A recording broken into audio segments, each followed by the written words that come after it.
8,50,000, very good. तो 8,50,000 students तो reject हो गए।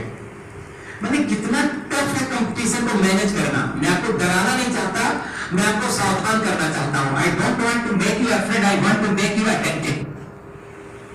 मैं आपको अटेंशन देना चाहता हूं, अलार्मिंग बनाना चाहता हूं फॉर दिस सिचुएशन कि कितनी कठिन पोजीशन है बच्चों के सिलेक्शन की।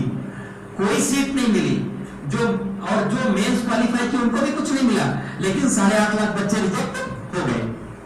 अब बच्चे 1.5 लाख, 2 लाख में जो बच्चे क्लियर होते हैं रैंक के मुताबिक उनको IITs मिलते हैं, NITs मिलते हैं। NIT इस देश में बहुत अच्छे IITs आपने सुना है, लगभग 10-12 IITs हो गए हैं। मेन तो आप लोग 5-6 जानते हैं, लेकिन इस टाइम लगभग 12 या 13 IITs हैं पूरे इंडिया में। इसके बाद NITs हैं, वो उसमें भी आपको एडमिशन उन्हीं के थ्रू मिलता है। स्टेट के गवर्नमेंट कॉलेजेस जो इंजीनियरिंग के हैं उसमें भी आप उसी के थ्रू एडमिशन ले सकते हैं। और कुछ लोगों के अपने भी एग्जाम्स होते हैं, आप उसमें भी डायरेक्ट जा सकते हैं। कई इंस्टीट्यूट्स ऐसे हैं, जैसे थापर पटियाला का एक कॉलेज है, बहुत रिप्यूटेड है, और बिट्स पिलानी का भी है। ये सब भी बहुत, जिसका आप अलग से फॉर्म भर सकते हैं। या कुछ ऐसे इंस्टीट्यूट्स हैं जो सिर्फ ये डिमांड करते हैं कि आप IIR JEE के एग्जाम में अपियर हो, उनकी अलग से रैंकिंग बनती है, उसमें भी आप एडमिशन ले सकते हैं। Means you have to focus on the JEE। और कोई दूसरा प्रॉपर ऑप्शन नहीं है अगर आप इंजीनियरिंग की लाइन में जाना चाहते हैं तो। ठीक है, अब इंजीनियरिंग या मेडिकल के बारे में मैंने जो बताया, आपके कोई क्वेश्चंस इन बातों में से, पेरेंट्स के कोई क्वेश्चंस या स्टूडेंट्स के कोई क्वेश्चंस? सर मेडिकल के एग्जाम के लिए सर मिनिमम एज क्या चाहिए सर? मिनिमम एज आपकी 17 इयर्स होती है। जिस साल आप अप्लाई कर रहे हैं 31st of December of that year, your age should be completed of 17 years on that year. Okay, जिस साल आप एग्जाम दे रहे हैं उस साल की 31 दिसंबर को आपकी आयु, आपकी उम्र 17 वर्ष से ऊपर होनी चाहिए। ठीक है, यानी जिस साल में आपने 12th पास किया, जिस साल के एग्जाम आप दे रहे हो उससे एक साल, जैसे आप अगले साल दे रहे हैं, आप 2014 के एग्जाम में बैठेंगे तो 2013 के 31 दिसंबर को आपकी उम्र 17 साल पूरी बतानी चाहिए। और कोई क्वेश्चंस?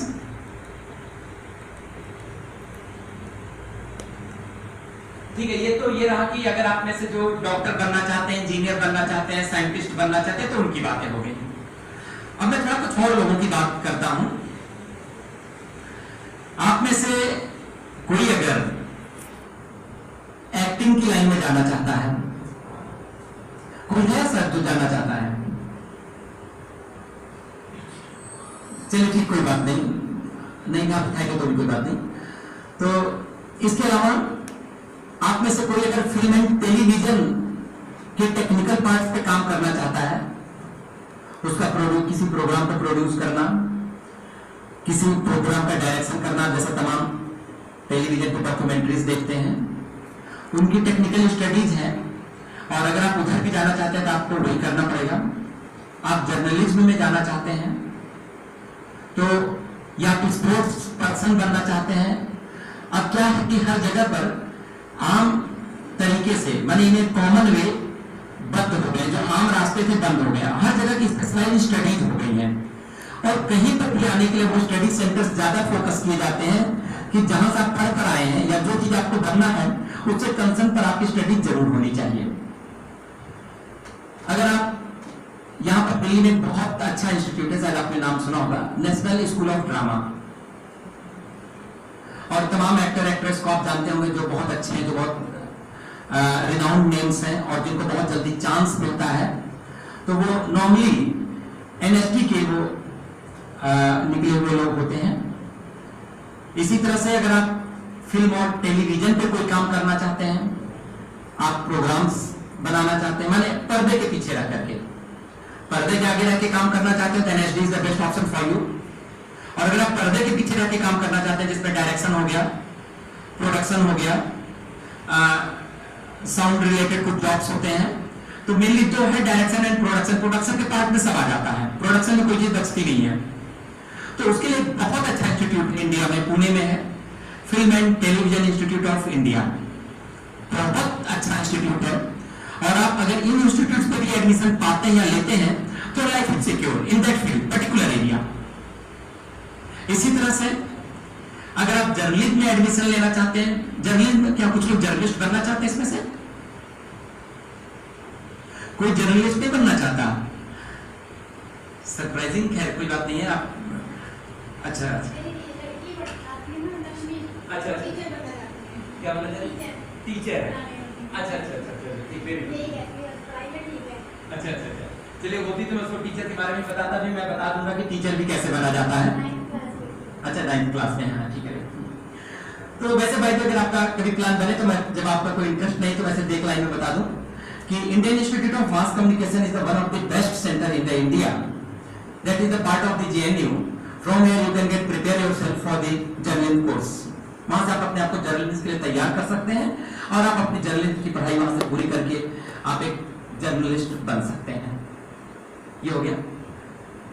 और इसके अलावा अगर आप स्पोर्ट्स में जाना चाहते हैं तो क्लास 9 से ही कुछ स्पोर्ट्स स्कूल्स हैं, जैसे एक नेशनल स्कूल ऑफ क्रिकेट है देहरादून में। इसी तरह के और भी सेंटर्स हैं। MRF ने भी अपने कुछ सेंटर्स खोले हुए हैं स्पोर्ट्स स्कूल के, आप वहां पर भी जा सकते हैं। अगर कभी आपको लगे कि इस तरफ आपका जाने का कोई इंटरेस्ट है तो आप मुझसे बात करेंगे तो मैं आपको उसमें डिटेल में मैं आपको जानकारी दे सकता हूं। तो मैंने आपको यहां तक बताया। अब इसमें एक बात मैं बीच में ब्रिज करना चाहता हूं, जोड़ना चाहता हूं आपके कंपटीशन को और इन चीजों को लेकर के। मैंने आपको NSD का बताया, जर्नलिज्म का बताया, मैंने आपको FTII के बारे में बताया, Freeman television institute of Pune के बारे में मैंने बताया। इन सभी जगहों पर आपको अगर एडमिशन लेना है तो minimum you should to be the graduate, आपको ग्रेजुएट होना चाहिए। 10+2 पर नहीं है तो 10+2 पर एक फॉर्मूला है, सिर्फ एक फॉर्मूला है। आप कंपटीशन क्वालिफाई कर जाएं मेडिकल या इंजीनियरिंग का, और आप जो मेडिकल और इंजीनियरिंग की भी पढ़ाई करेंगे that will be equivalent to the graduation. और वहां से ग्रेजुएशन अगर आप अपना पूरा करते हैं तो इसका साफ मतलब है कि आपने अपनी लाइफ का पहला चैलेंज आपने सक्सेसफुली कंप्लीट किया।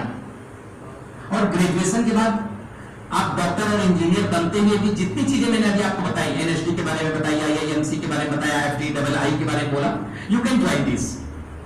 और इसके अलावा आप कुछ चीज और भी कर सकते हैं जिसके बारे में आपने जरूर सुना होगा या आपकी इच्छा होगी, for the civil services. Civil services में कोई जाना चाहता है आप में से? सिविल सर्विसेज का मतलब कितने लोग समझ रहे हैं?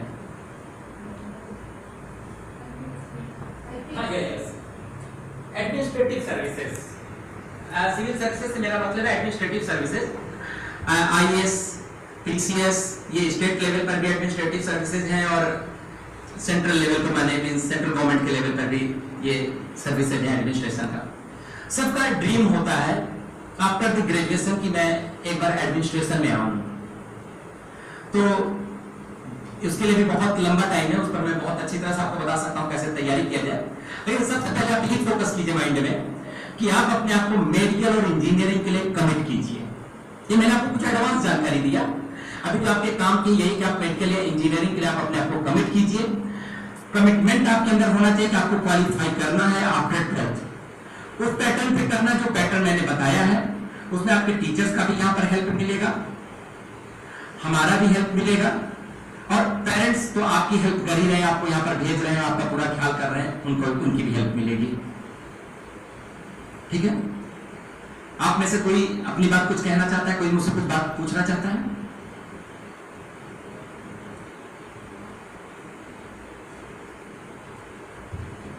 अब मैं बात करूंगा एक रेसिप्रोकल रिलेशन की बिटवीन वर्ड एंड पेरेंट्स, बच्चे और पेरेंट्स के बीच में। नॉर्मली आपने कहीं